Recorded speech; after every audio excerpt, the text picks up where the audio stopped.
कल previous episode में हमने जो बेसिक्स ऑफ पाइथन में यानी कि लूप्स के बारे में बात की थी। लूप्स के बारे में जाना था कि लूप्स क्या होते हैं, इनका काम क्या होता है।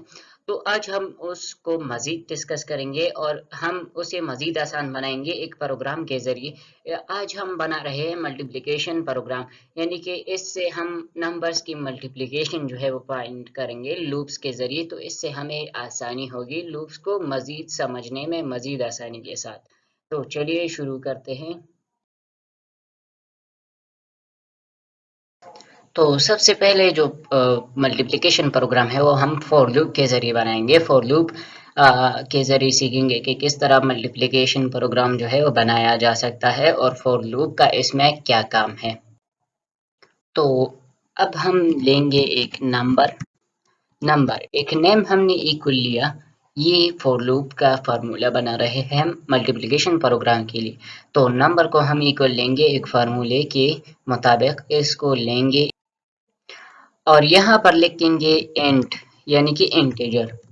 इंट इनपुट, इनपुट हमने यहाँ पर यूजर से मांगा। यूजर इनपुट जो है वो इनपुट देगा कंप्यूटर को।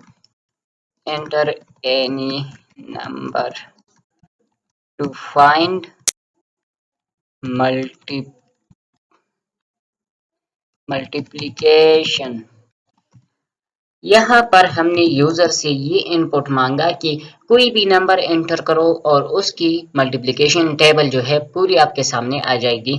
अब हम नीचे टेबल के लिए जो है वो फार्मूला जो है एंटर करेंगे, लेकिन इससे पहले ये लिखना ज़रूरी है क्योंकि जब हम फार्मूला एंटर करेंगे तो यहाँ पर कोई नेम जो है होना चाहिए। नंबर की जगह आप एन भी लिख सकते हैं, आप कुछ भी लिख सकते हैं, मतलब कुछ भी। अब हम यहाँ पर लिखेंगे for I in range, for I in range, और रेंज को इक्वल लेंगे 1, 11 के। मैं आपको बाद में समझाऊंगा कि मैंने 1 to 11 रेंज में क्यों लिया। अब नीचे आते हैं, इसके लिए फार्मूला बनाते हैं। यहाँ पर लिखेंगे प्रिंट। अब फार्मूला बना रहे हैं इसके लिए, तो यहाँ पर प्रिंट के अंदर अब हम क्या लिखेंगे, एन गामा।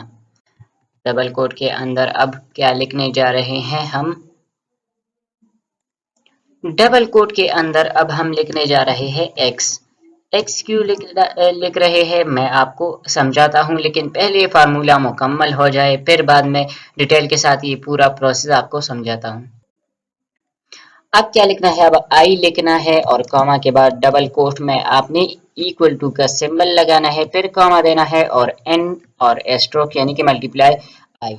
ये हमारा फार्मूला बनकर तैयार हो चुका है। अब इस वाले लाइन का मतलब क्या है, यहाँ पर हमने फॉर लूप लगाया। फॉर लूप का जो फंक्शन है फॉर लूप यहाँ पर इस्तेमाल हो रहा है, तो फॉर लूप लगाना चाहिए हमें क्योंकि फॉर लूप के जरिए हम ये प्रोग्राम बना रहे हैं। फॉर आई एक वेरिएबल है। For I in range, range क्या है, रेंज हमने यहाँ पर दे दिया 1 to 11। अब क्या होगा यहाँ पर प्रिंट एन। एन क्या है, मैंने आपको बताया कि एन यहाँ पर ये है एन। आप देख सकते हैं यहाँ पर एन है। अगर कोई और नेम आपने दिया है तो सिंपली आपने वही नेम यहाँ पर भी और यहाँ पर भी जो है वो लगा देना है। फिर हमने क्या दिया, डबल कोट के अंदर एक्स दिया। इसका कोई काम नहीं, ये बस प्रिंट होकर आ जाएगा। मल्टीप्लिकेशन का साइन लगाने के लिए हमने ऐसा किया। और इसके बाद आई आएगा। आई क्या है, आई ये है, ये नंबर्स आई कहलाते हैं, जो ब्रैकेट के अंदर रेंज के अंदर जो कैरेक्टर्स, जो नंबर्स, जो इंटीजर्स, जो लेटर होते हैं उसे हम आई कहते हैं, वेरिएबल कहते हैं। और इसके बाद हमने डबल कोट के अंदर इक्वल टू का साइन लगाया। इक्वल टू यानी कि मल्टीप्लाई का जो प्रोसेस होता है वो कुछ इस तरह से दिखता है कि for multiply 7 is equal to, ये ऐसा दिखता है। तो इसके लिए हमें इंटरफेस भी बनाना था, तो वो हमने यहाँ पर जो है क्रिएट कर दिया है, यानी कि एन वो नंबर जो यूजर यहाँ पर एंटर करेगा, एन वो नंबर है। एक्स कुछ भी, मतलब ये एक एक्स मल्टीप्लाई का सिंबल है, मल्टीप्लाई का निशान है, हमने यहाँ पर लगा दिया। और आई, आई क्या है, आई ये रेंज है। और इक्वल टू का साइन यानी कि इक्वल टू भी हमने खुद ही लगा दिया है। ये सिर्फ और सिर्फ मल्टीप्लिकेशन का जो फार्मूला है वो बनाना है हमें, जिस तरह यहाँ पर जो होता है 2 मल्टीप्लाई बाय 5 इक्वल टू 10, ऐसा वाला कुछ इंटरफेस हमने बनाना था। सो हमने यहाँ पर बना दिया। यहाँ पर ये 2 जो है यूजर ने इनपुट दिया, यूजर ने यहाँ पर n में इनपुट 2 दिया, n यहाँ पर, तो x जो है वो खुद ब खुद ही प्रिंट हो जाएगा क्योंकि यहाँ पर डबल कोट के अंदर x लिखा हुआ है। और 5 कहाँ से आएगा? 5 यहाँ से आएगा, ये रेंज में आएगा, 2 1 जार 2 2 2 जार 4 2, ऐसे ही रेंज में जो है वो मल्टीप्लाई होकर हमारे पास रिजल्ट आएगा। और इसके बाद इक्वल टू साइन यहाँ पर लगा है और 10 ये आंसर है। तो ये जब n और i मल्टीप्लाई होंगे तो इसका आंसर हमें 10 मिलेगा। तो अब जब हम इसे रन करेंगे तो हमारे पास क्या आएगा? ये प्रोग्राम रन हो जाएगा। जैसा कि आप देख रहे हैं अपनी स्क्रीन पर, यहाँ ये प्रोग्राम जो है शो हो रहा है।